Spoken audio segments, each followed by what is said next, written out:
மரண வலியை துடைத்த இலை. என்ன இலை? இதுமாதிரி இயற்கை இலை. பீஷ்மரை சாப்பிட்ற ஒரு 15 நாளைக்கு இதில் தான் படுக்க வச்சுருந்தானு. ஏன் தெரியுமா? அவன் ஒரு வரம் வாங்கியிருந்தான் அவங்க அப்பா சுந்தர மகாராஜா கிட்ட. அவன் நினைக்கும் போது தான் அவன் உயிர் போகணும், அந்த மாதிரி ஒரு வரம். இப்போ எல்லாரும் அம்பை போட்டு மரண வழியில் படுத்து கிடக்கான், உயிர் போக மாட்டாங்குது.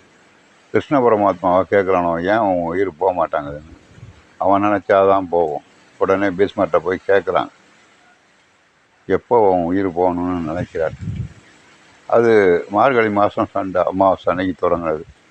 எனக்கு தை மாதம் தொடங்கினோடனே உத்திராயிட நட்சத்திரத்தில் என் உயிர் போகணும், அது வரைக்கும் இந்த இயற்கை இலையில் என்னை படுக்க வைங்க அப்படின்னா. ஏன் தெரியுமா? இந்த இயற்கை இலை மரண வலியாக இருந்தாலும் துடைச்சிடும். அதை படுக்க வச்சா அந்த வலி போயிடும். அதுக்காக மரண வலியை துடைத்த இலை இயற்கை இலை. எல்லாம் மாணவர்கள்